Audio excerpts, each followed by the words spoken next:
Bé, aquesta conferència, que es diu dels comuns contra els botifarres, és per explicar un fet que va passar a mitjans del segle XVIII, en el qual va haver-hi com un aldarull popular a Mataró,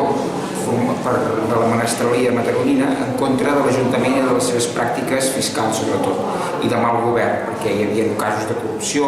casos del cadastre de trampes, i aleshores com es van mancomunar i van anar al Consell de Castella a queixar-se, a presentar una denúncia. Però això va ser molt difícil, perquè clar, no és com ara que hi ha un marc legal que ho protegeix tot, i es van haver de sindicar, van patir molt, perquè van haver empresonaments, i tota l'oposició també que va fer el corregidor amb suport del corregidor, amb suport dels regidors, per fer un front contra els menestrals i contra els comuns que s'aixecaven. I el que és molt interessant és com aquest episodi és com la baula que falta de la cadena que uniria l'austriacisme amb el primer liberalisme, perquè molts d'aquests menestrals que encapçalen aquesta revolta,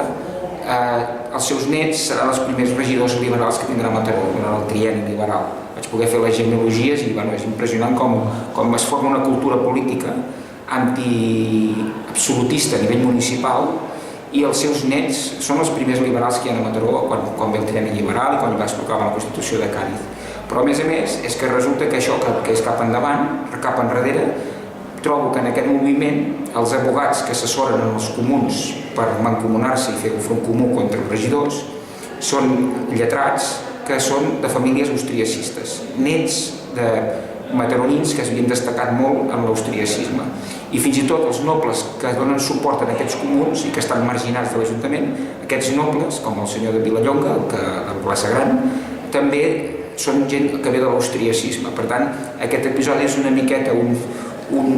aquesta baula que falta de la cadena d'aquest austriacisme que ja no era austriacista en tant que de formular una dinastia, però que havia quedat com antiabsolutista, perquè en el rerefons el que hi ha en l'absolutisme, en l'austriacisme, és una reacció contra la centralització i contra una política francesa de centralització i d'eliminació de qualsevol contrapès popular o regional. I aleshores com aquesta cultura política encara es manté viva i dona suport als comuns.